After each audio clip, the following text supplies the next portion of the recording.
Director ভিতরে যাওয়া থেকে বড় দরকার এই যিনি আইপ্যাকের ওখানে যখন রেড হচ্ছিল গিয়ে ফাইলগুলো ডাকাতি করে নিয়ে এসছেন তার ভিতরে যাওয়া, কিন্তু ফল কি? অভিষেক ব্যানার্জি বাইরে আছে। 2000 কেন, 2 কোটি কোম্পানি আনলেও বন্ধ হবে না, কারণ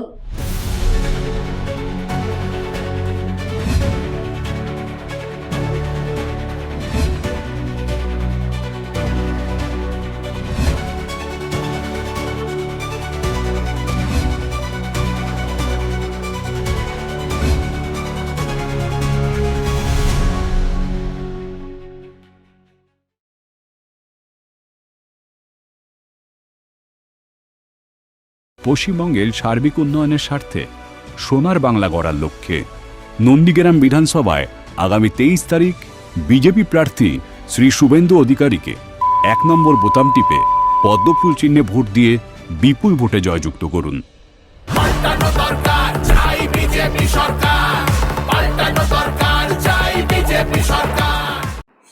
কিছুদিন আগে আরজি কর মামলা নিয়ে হাইকোর্ট শুনানি দিয়েছে যে নতুন করে তদন্ত হওয়া দরকার। আপনার কি মনে হয় নতুন করে তদন্ত করলে সমস্ত সঠিক তথ্য তারা ভিত্তিতে মানে একদম প্রপার শুনানি সম্ভব হবে? না, এই কেসটার প্রকৃতি যা, তাতে ঘটনার সঙ্গে সঙ্গে ভিকটিম গার্লের শরীর থেকে এবং আসামি ধরা পড়লে তার শরীর থেকে যে প্রমাণগুলো জোগাড় করা হবে সেগুলোই গুরুত্বপূর্ণ। তো সেইটা করতে দেরি হয়েছে এবং ঠিকভাবে সংগ্রহ করাও হয়নি, এবং আসামিকেও ধরার পর ভালো মতো পরীক্ষা করা হয়নি। অতএব যে সাক্ষ্য প্রমাণ ছিল সেগুলো অনেকটাই লোপাট হয়ে গিয়েছে, এবং পরবর্তীকালে কলকাতা পুলিশের কাছ থেকে সিবিআই তদন্তভার নিলেও সেই তদন্তভার সঠিকভাবে হয়েছে বলে আমার মনে হয় না। কারণ দেখুন, সিবিআই একটা খুব নামকরা তদন্তকারী সংস্থা। তারা যদি কলেজের প্রিন্সিপাল এবং থানার ওসির বিরুদ্ধে কোনো প্রমাণ না পায় তাহলে তাদেরকে এই কেসে গ্রেপ্তার করার দরকার ছিল না, কিন্তু তারা গ্রেপ্তার করেছে। কিন্তু যদি তারা প্রমাণ পায় তাহলে তাদের বিরুদ্ধে চার্জশিট দিচ্ছে না, এটা খুবই আপত্তিজনক দিক তদন্তে। তো তদন্ত হলে কিছু ব্যাপার জানা যেতে পারে, বিশেষ করে যার সাজা হয়েছে তিনি তো তখনই অভিযোগ করছিলেন যে পুলিশ কমিশনার এবং যিনি গোয়েন্দা প্রধান ছিলেন তারা তাকে ফাঁসিয়েছেন এবং এমন কিছু করতে বলেছেন, তাদের কথা শুনে তিনি করতে গিয়ে ফেঁসে গিয়েছেন। সেই সব ব্যাপারে তিনি যদি কিছু কথা বলেন তাহলে কিছু অগ্রগতি হতে পারে, খুব বেশি কিছু হবে না। মানে সঠিক সমস্ত তথ্য পাওয়া যাবে না যদি নতুন করে তদন্ত হয়? না, যে তথ্যগুলো ছিল সেটা তো অনন্তকাল থেকে পড়ে থাকে না, কিছু থাকবে না আমি বলছি না, কিন্তু সম্পূর্ণ যে প্রমাণ তখন পাওয়া যেতে পারতো সেটা পরবর্তীকালে সব পাওয়া যাবে। আপনার কি মনে হয় যে আরজি কর মামলা রয়েছে এটা পুরোপুরি রাজনৈতিকভাবে প্রভাবিত? সে ব্যাপারে আমার কোনো রকম সন্দেহ নেই। রাজ্যের মুখ্যমন্ত্রী, কলেজের প্রিন্সিপাল, থানার ওসি, কলকাতার সিপি এরা সকলে মিলে অপরাধটা চাপা দিতে চেয়েছেন, প্রমাণ লোপাট করতে চেয়েছেন, এবং সেটা তারা করতে সমর্থ হয়েছে। তারা যে ভিকটিম গার্লের বাবা মাকে টাকা ঘুষ দিতে চেয়েছেন, এবং কলকাতা পুলিশের লোকেরা কাগজে মিথ্যা প্রেস বিবৃতিও দিয়েছেন যে লোকটা ডাক্তার পিজিটি, তাকে ফিঙ্গারপ্রিন্ট এক্সপার্ট বলে সকলের সামনে হাজির করেছেন। এগুলো তাদের যদি সততা থাকতো, নিরপেক্ষভাবে তারা তদন্ত করতেন, এগুলোর কোনো দরকার ছিল না। পুলিশের লোকরা কেন ঘুষ দিতে যাবে ভিকটিম গার্লের বাবাকে? তার তদন্ত এখনো হয়নি। মানে পুলিশের একটা দিক পুরোপুরি ভাবে জড়িত আরজি করের সঙ্গে? এ ব্যাপারে কোনো রকম সন্দেহ নেই। মানে সেই হিসেবে পুলিশ মন্ত্রী মমতা বন্দ্যোপাধ্যায় তার যোগাযোগও একদম স্পষ্ট। তো পুলিশ মন্ত্রীর কথাই তো পুলিশ কমিশনার কাজ করেছেন। ও, মমতা ব্যানার্জি তো নিজে বলছেন যে রাত 2টো পর্যন্ত আমি পুলিশ কমিশনারের সঙ্গে কথা বলছিলাম। কি অন্যায় যদি কথা না হয় আপনি 2টো পর্যন্ত পুলিশ কমিশনারের সঙ্গে কথা বলবেন কেন? আপনার যদি কিছু জানার থাকে আপনি হোম সেক্রেটারির মাধ্যমে জানবেন, পুলিশ কমিশনার সরাসরি আপনারা দুনিয়া চাকরি করেন। কিসের ভয়, মানে কিসের ভয়ের জন্য এই প্রভাবটা ফেলা হয়েছিল এই ঘটনায়? দেখুন, দুর্নীতির মামলায় তো প্রিন্সিপালের বিরুদ্ধে চার্জশিট হয়েছে, তার বিচার হচ্ছে। তো এই যে দুর্নীতিগুলো তিনি করতেন, তো যে টাকাগুলো উঠতো সেই টাকার ভাগ যদি স্বাস্থ্যমন্ত্রীর কাছে না যাবে, সেই টাকার ভাগ যদি স্বাস্থ্য সচিবের কাছে না যাবে, তাহলে দেখুন স্বাস্থ্য সচিবকে সরানোর জন্যে ডাক্তারবাবুরা কত আন্দোলন করেছেন। সরিয়েছেন কেন? কারণ তিনি টাকা তুলতে জানেন, তাকে ওখানে রাখলে টাকা তোলা চালু থাকবে, অন্য লোক আনলে তাকে আবার ট্রেনিং দিয়ে করতে সময় লাগবে। যদি সঠিকভাবে তদন্ত হয় আমরা ধরে নিই, তাহলে মেডিকেল সেক্টরে ঠিক কোন কোন দুর্নীতির কথা উঠে আসতে পারে বলে আপনার মনে হয়? দেখুন, দুর্নীতি নিয়ে তো আলোচনা প্রচুর হয়েছে। দেহ পাচার থেকে, ডেড বডি বিক্রি করা থেকে, বর্জ্য বিক্রি করা থেকে, টেন্ডারে দুর্নীতি থেকে। তো এগুলো তো স্বচ্ছতা কোনোভাবে স্থাপিত হবে না যদি স্বাস্থ্যমন্ত্রী দুর্নীতিপরায়ণ হয়, যদি স্বাস্থ্য সচিব দুর্নীতিপরায়ণ হয়, যদি কলেজের প্রিন্সিপাল দুর্নীতিপরায়ণ হয়, তাহলে সেখানে স্বচ্ছতা থাকবে কি করে, সত্যতা থাকবে কি করে? থাকা সম্ভব নয়। আর্জি করে ছিল না, অন্যান্য কলেজে যে আছে সেরকম নয়, কম বেশি। মানে বিভিন্ন ধরনের দুর্নীতির কথা উঠে আসতে পারে, তার ফলে কি তৃণমূলের একাধিক নেতা মন্ত্রী তারা বিপদে পড়তে পারেন? তৃণমূলের নেতারা দুর্নীতিতে তো বিপদে পড়তে আমি দেখিনি। এই যে নিয়োগ দুর্নীতি দেখলে, এর থেকে পরিষ্কার আর কোন দুর্নীতি আসবে? তাতে মুখ্যমন্ত্রী কোনো বিপদে পড়েছেন? মুখ্যমন্ত্রী তো যদি এই দুর্নীতিতে না থাকতেন তাহলে ওনার কাছে তো চিঠি এসেছিল, উনি কোনো ব্যবস্থা নেননি কেন? মুখ্যমন্ত্রী যারা চাকরি দিয়ে পরীক্ষা দিয়েছিলেন কিন্তু যোগ্য হয়ে চাকরি পাননি, কিন্তু যারা অযোগ্য তারা টাকা দিয়ে চাকরি কিনেছিলেন, সেই টাকা দিয়ে যারা চাকরি কিনেছিলেন তাদের চাকরি বাঁচানোর জন্য তিনি অতিরিক্ত পদ সৃষ্টি করার কোনো উদ্যোগই নিতেন না যদি না এই দুর্নীতির সঙ্গে তিনি যুক্ত থাকতেন। তাহলে মুখ্যমন্ত্রীকে গ্রেপ্তার করে তো দূর কথা, তাকে জিজ্ঞাসাবাদই করা হয় না। তাহলে অসুবিধাটা কোথায়? দুর্নীতিও করবেন, ক্ষমতায়ও থাকবেন। আমাদের এখানে রাজ্যের যে শাসক দলের নেতা নেতৃত্ব এটাই করছে।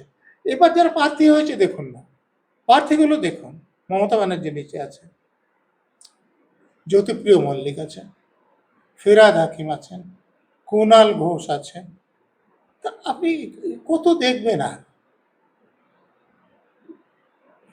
তার মানে সব অপরাধীদেরই এদের প্রার্থী করতে হয়েছে। মানে আপনি জ্যোতিপ্রিয় মল্লিকের কথা বললেন, যাকে বালু বলা হয়, মমতা বন্দ্যোপাধ্যায় তো বলেছেন বালু ভালো ছেলে, বালু কাজ করে। তার মানে দুর্নীতি করলেই সে ভালো তার দলে? মমতা ব্যানার্জিকে টাকা তুলে দিলে সে ভালো? ক্ষমতা থাকার জন্য টাকা চায়, ভোট কেনার জন্য টাকা চায়, সেই জন্য খুব ভালো লোক ওরা। ভালো লোক না হলে তাকে আবার টিকিট দেবেন কেন? অন্যদিকে দেখা যাচ্ছে যে আইপ্যাক মামলা, সেই মামলার শুনানি এখনো সুপ্রিম কোর্টে চলছে, কিন্তু গত পরশু আইপ্যাকের একজন ডিরেক্টর বিনেশ বাবু, ওনাকে গ্রেফতার করেছে পুলিশ। 50 কোটি টাকা তছরূপের অভিযোগ তার নামে। দেখুন, এটা তো 50 কোটি টাকায় ইডি যেটা শনাক্ত করতে পেরেছে, কিন্তু ওই যে interest free unsecured loan, 50% received in cheque, এগুলো তো প্রমাণ করে যে তারা দুর্নীতি করেছে। কিন্তু এই দুর্নীতির সঙ্গে তো যুক্ত আমাদের রাজ্যের শাসক দলের নেতারা। এবং সেখানে আপনারা প্রতীক জৈনের বাড়িতে এবং অফিসে যখন রেড হয়েছিল তখন মুখ্যমন্ত্রী সেখানে অনধিকার প্রবেশ করে সব ফাইলগুলো ডাকাতি করে নিয়ে আসা, যার জন্য ডাকাতির সেকশন লাগবে, পাবলিক সার্ভেন্টদের কাজে বাধা দেওয়ার সেকশন লাগবে এবং প্রমাণ লোপাটের সেকশন লাগবে। তো এইসব অপরাধ করার পর তিনি বাইরে আছেন, এখনো কিন্তু ঢোকেননি। সুপ্রিম কোর্টে মামলাটা এখনো সিদ্ধান্ত হয়নি এবং সে ব্যাপারে উভয় পক্ষ দেরি করেছে। আমরা তো চাইছি যে এটা সিদ্ধান্ত হোক এবং আইপ্যাকের কোনো ডিরেক্টর ভিতরে যাওয়া থেকে বড় দরকার এই যিনি আইপ্যাকের ওখানে যখন রেড হচ্ছিল গিয়ে ফাইলগুলো ডাকাতি করে নিয়ে এসছেন তার ভিতরে যাওয়া দরকার। কিন্তু এই যে মমতা বন্দ্যোপাধ্যায় বলুন বা অভিষেক বন্দ্যোপাধ্যায়, এরা গ্রেফতার হয় না, এদেরকে কোনো তদন্তের জন্য ডাকা হয় না, মানে আপনার কি কোথাও মনে হয় যে বিজেপি এবং তৃণমূলের মধ্যে একটা গোপন আঁতাত রয়েছে, সেই কারণে এই ছাড়টা ক্ষমতা দেওয়া হয়? ভাগাভাগি করা, নিচের স্তরের লোকেরা মারামারি করে মরে আর এরা ক্ষমতা ভাগ ভোগ করে। মানে এই গোপন আঁতাতটা একদম স্পষ্ট। তা না হলে মমতা ব্যানার্জির বিরুদ্ধে ইডি সুপ্রিম কোর্টে গেল, সুপ্রিম কোর্টে ঠিক সময়ে উত্তর ফাইল হলো না কেন, এখনো পর্যন্ত সিদ্ধান্ত হলো না কেন যে মমতা ব্যানার্জিদের কেসটা হবে, মমতা ব্যানার্জিকে অ্যারেস্ট করতে হবে? মমতা ব্যানার্জিকে কেন ছেড়ে রাখা, অভিষেক ব্যানার্জিকে কেন বাইরে ছেড়ে রাখা? কেন্দ্রীয় তদন্তকারী সংস্থার লোকেরাই তো বলেছিল যে লিপস অ্যান্ড বাউন্সে বেআইনি যেসব লেনদেন হয়েছে। তো লিপস অ্যান্ড বাউন্সে কারা আছে? অভিষেক ব্যানার্জি আছে, তার স্ত্রী আছে, তার বাবা আছেন, তার মা আছেন এবং কালীঘাটের কাকু আছে। সে কালীঘাটের কাকুর কণ্ঠস্বর নেওয়ার জন্য কত নাটক আমরা দেখলাম, কিন্তু ফল কি? অভিষেক ব্যানার্জি বাইরে আছে। কিন্তু তাহলে মমতা বন্দ্যোপাধ্যায় যে এই যে বিভিন্ন সভা মঞ্চে গিয়ে উস্কানিমূলক কথাবার্তা বলছে, নির্বাচন কমিশনও তো তার বিরুদ্ধে কোনো রকম পদক্ষেপ নিচ্ছে না। নির্বাচন কমিশন পদক্ষেপ নিতে চাচ্ছেন না অথবা পাচ্ছেন না। নির্বাচন কমিশন এখন কজন লোক আছে? আপনি যদি সিস্টেম ম্যানেজারকে ধরেন 13 জন, নাহলে 12 জন। তো এই 12 জন লোক এবং যারা আছেন তাদের পক্ষে এই সম্পূর্ণ নির্বাচনটা সঠিকভাবে পরিচালনা করার ক্ষমতা আছে? তাদের তো নির্বাচন করছে রাজ্য সরকার, অবশেষে ডিও বলুন, ইয়ারও বলুন, রিটার্নিং অফিসার বলুন, প্রিজাইডিং অফিসার বলুন, পুলিং অফিসার বলুন, পুলিশ অফিসার বলুন। তো তারা যা করবে তাই হবে। নির্বাচন কমিশন যা বলবেন তাই তারা করবেন। করানোর ক্ষমতা নির্বাচন কমিশন আছে বলে আমার ধারণা না। মানে নির্বাচন কমিশন কি ব্যর্থ এই দিক দিয়ে? যখন নির্বাচন কি করতে চাইছেন সেটা জানলে বোঝা যাবে ব্যর্থ কিনা। তার মানে আপনার কি মনে হয় যে ভোট পিছিয়ে দেওয়া উচিত, এই মানুষগুলোর নাম ট্রাইব্যুনালে তুলে তবে গিয়ে ভোট করানো উচিত আমার রাজ্যে? তো মতে ভোটার তালিকা কাজ সংশোধন শেষ না হয়ে তালিকায় কাদের কাদের নাম থাকবে না হয়ে ভোট হওয়া উচিত। নির্বাচন কমিশন তাহলে এত তাড়াহুড়োটা করলো কেন ভোটটা করানোর না, জন্য? নির্বাচন কমিশন তাড়াহুড়ো শুরু করবে না। রাজ্যের শাসক দলের লোকেরা, যেমন রাজ্যের সর্বোচ্চ শাসক দলের সর্বোচ্চ নেত্রী ভোটার তালিকা সংশোধন হতেই বলেছেন যে আমি হতে দেবো না, এবং তারপরে সুপ্রিম কোর্টে বলেছে যে সংশোধনের কাজ থেকে আগে ভোট হোক। তো তার দেখা দেখি তার দলের লোকেরা কেউ বলেছে আগুন জ্বালিয়ে দেবো, কেউ বলবে বেঁধে রাখবো, কেউ বলবে জবাই করে দেবো, কেউ বলবে রক্তগঙ্গা বইয়ে দেবো। ফলে কাউকে তারা কাজ করতে দেয়নি, এবং তার ফলেই এই যে লজিক্যাল ডিসক্রিপেন্সি এসেছে। এবং লজিক্যাল ডিসক্রিপেন্সিতে সেই মুর্শিদাবাদের মুস্তারি বানুর কেসে মমতা ব্যানার্জি যুক্ত হয়ে সুপ্রিম কোর্টে সওয়াল করে সুপ্রিম কোর্ট যে রায় দিল, তার ফলে একটা অচল অবস্থার সৃষ্টি হয়েছে, যেটা হওয়ার কোনো দরকার ছিল না। মানে এই মানে ট্রাইব্যুনালের নাম তোলা বা এই যে এত নাম বাদ যাওয়া পুরোপুরি দায়ী রাজ্য সরকার তার জন্য? রাজ্য সরকার না, রাজ্যের শাসক দলের নেতা নেত্রীরা, নির্বাচন কমিশনের অফিসাররা, আর সুপ্রিম কোর্টের জাজমেন্ট তাদেরকে সিল দিয়েছে। নির্বাচন কমিশন কিছু বলে বলছে, সুপ্রিম কোর্ট যে রায় দিয়েছেন সে অনুসারে কাজ হচ্ছে। কিন্তু সুপ্রিম কোর্টকে দেশের আইন কোনো ক্ষমতা দিয়েছে, সংবিধান কোনো ক্ষমতা দিয়েছে যে একজন যে বৈধ ভোটার তিনি ভোটে দাঁড়াতে পারবেন না, তিনি ভোট দিতে পারবেন না, এরকম ব্যবস্থার সৃষ্টি করুন? মানে এতে করে তো পুরো ব্যবস্থাটা ভেঙে পড়ছে রাজ্যের। এই ব্যাপারে কোনো সন্দেহ নেই, যা হওয়া উচিত না তাই হচ্ছে। মানে পশ্চিমবঙ্গ এমন একটা রাজ্য হয়ে গেছে যেখানে মানে পুরো ভোটের ব্যবস্থা বলুন, ফিনান্সিয়াল কন্ডিশন বলুন, সবটাই ভেঙে পড়েছে। ভেঙে পড়েনি, সমান্তরাল ব্যবস্থা চলছে। রাজ্যের শাসক দলের নেতারা নিজেদের মতন করে সরকার চালাচ্ছেন, চাকরি বিক্রি করছেন, সেটা পৌরসভার হোক, শিক্ষকদের চাকরি হোক। তারা ভোটে যথেচ্ছ পরিমাণ টাকা তুলছেন এবং সেগুলো খরচ করছেন, এবং এই ভোটের টাকা খরচ করার জন্যই আজকে আইপ্যাকের লোকরা গ্রেপ্তার হয়েছে। তার মানে দেখুন, একজন এমএলএ তার ম্যাক্সিমাম কত খরচ করতে পারবে সেটা আছে, একজন এমপি ম্যাক্সিমাম কত খরচ করতে পারবে সেটা আছে। কিন্তু যখন এরকম আইপ্যাকের মতো সংগঠনকে দিয়ে খরচ করানো হচ্ছে, সেই হিসেব তো এখানে আসছে না, ধরা হচ্ছে না। ফলে তারা অনেক বেশি টাকা খরচ করে ভোটারদের প্রভাবিত করে ক্ষমতায় থাকতে পারছে। এই ইতিমধ্যে বিধাননগরের একজন তৃণমূলের নেতা তিনি ভোটারদের বলেছেন যে আপনারা কোথায় ভোট দিচ্ছেন সেটা আমরা জানতে পারবো অ্যাপের মাধ্যমে। ভয় দেখিয়ে ভোট চাইছে। তৃণমূল তো এটা সবসময় করে, ভোটের দিনও করে, বুথের মধ্যে অপরাধীদের রেখে ভোট করায়। এটা নতুন কিছু নয়, এরা যদি না করে তাহলে ব্যতিক্রম বলতে হবে। এবার তো প্রথম দফার ভোটের আগে প্রায় 2407 কোম্পানি কেন্দ্রীয় বাহিনী রাজ্যে মোতায়েন করা হচ্ছে, তারপর কি এইগুলো বন্ধ করা সম্ভব হবে? 2000 কেন, 2 কোটি কোম্পানি আনলেও বন্ধ হবে না। কারণ কেন্দ্রীয় বাহিনীর লোকেরা নিজে থেকে সিদ্ধান্ত নিয়ে কিছু করে না। যাদের অধীনে তারা থাকে তারা তাদেরকে কাজে লাগালে তারা কাজ করতে পারে, না লাগালে করতে পারে না। মানে প্রশাসনিক রদবদল হয়েও তার মানে কোনো কাজ হবে না এবারও? আমার মনে হয় না যে খুব বেশি কিছু হবে।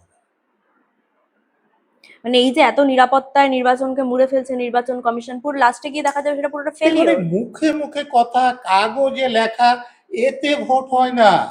আপনাকে ওই বুথে গিয়ে ওখানে ভোটাররা আসতে পারবে, বুথে ঢুকতে পারবে, নিজের পছন্দ মতো প্রার্থীকে ভোট দিতে পারবে, ফিরে গিয়ে বাড়িতে থাকতে পারবে, এই ব্যবস্থা করতে হবে।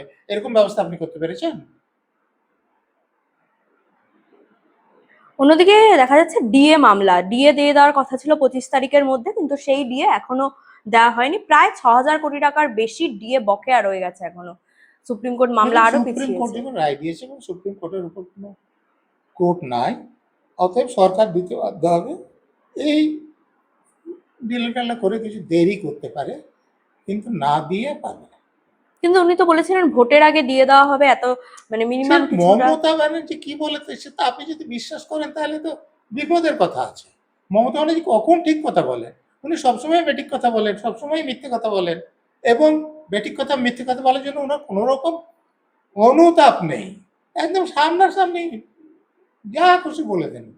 মানে 15 বছরের শাসনের ব্যর্থতা ঢাকতেই এই ধরনের কথা বলছেন তিনি। কেন? কোনো 15 বছর শাসন নেই, যথেষ্ট সফল। উনি প্রচুর টাকা লোকের কাছ থেকে তুলেছেন, কাটমানি নিয়েছেন, চাকরি বিক্রি করে রোজগার করেছেন। সেদিক যদি দেখেন তিনি প্রচন্ড সফল, এবং টাকা তুলেছেন, টাকা দিয়ে ক্ষমতায় থেকেছেন, এখনো আছে।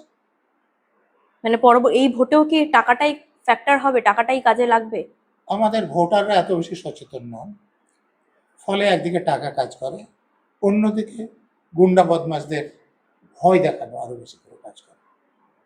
না, আপনি যেটা বললেন টাকা কাজ করে, মমতা ব্যানার্জি যেমন লক্ষ্মীর ভান্ডার দিচ্ছে, বিজেপিও তো তাদের সংকল্পপত্রে অন্নপূর্ণা ভান্ডার আরো বেশি টাকার কথা বলেছে। দেখুন, এগুলো তো সরকারের টাকা। কোনো একটা দল যখন সরকার বলছে তারা দেবে বলছে, তার জন্য তারা সুবিধা পাবেন কিনা সেটা অন্য কথা, কিন্তু তারা তো কোনো কাজের সৃষ্টি করছে না, ফলে তারা কিছু একটা ভাতা দিয়ে দিচ্ছে, এতে করে দেশের উন্নতি হবে না। দেশের উন্নতি করার জন্য তাহলে ঠিক কি কি পরিবর্তন আনা সবচেয়ে জরুরি বলে আপনার মনে হয়? দেখুন, যারা লেখাপড়া শিখছে যোগ্য চাকরি তাদেরকে নিয়োগ করতে হবে। যারা কোনো উৎপাদনমূলক কাজ হবে এরকম শিল্প কারখানা তৈরি করতে হবে, কৃষির উৎপাদন বাড়ার সঙ্গে সঙ্গে শিল্পের কাজের সৃষ্টি করতে হবে। না হলে বেকার ছেলেরা দেখছেন যে কোটি কোটি ছেলে বাইরে চলে যাচ্ছে পরিযায়ী শ্রমিকের কাজ করতে। এটাকে যদি আপনি উন্নয়ন বলেন তাহলে বলতে পারেন। মানে এই রাজ্যের যা পরিস্থিতি, এটা বদল করার জন্য যে দলই আসুক না কেন, কতটা সময় লাগতে পারে এই পুরো পরিস্থিতি বদল করার জন্য? দেখুন, পুরো প্রশাসনটাকে মাস তিনেকের মধ্যে একটা নিয়মের মধ্যে আনা যাবে। তারপরে যে বিশৃঙ্খলা ঢুকে গিয়েছে, স্বভাব যেখানে খারাপ হয়েছে সেটা পরিবর্তন করতে আরো কিছু সময় লাগবে। এই যে কেন্দ্রীয় বাহিনী রাজ্যে আসছে, মমতা বন্দ্যোপাধ্যায় বলেছেন কেন্দ্রীয় বাহিনী শুধু ভোটের সময় দেখা যায়, দাঙ্গা হলে তাদের দেখা যায় না, ঝড় বৃষ্টিতে দেখা যায় না। এই সব জায়গায় কেন্দ্রীয় বাহিনীর কাজটা কি? দেখুন, এক একটা কাজের জন্য তো এক একটা বাহিনী আছে। ডিজাস্টার ম্যানেজমেন্টের কাজ তো আর কেন্দ্রীয় বাহিনী করবে না, একমাত্র কোনো জরুরি পরিস্থিতি যদি তাদের লাগাতে হয় তবে। তো সেটা তো প্রশাসন ঠিক করে।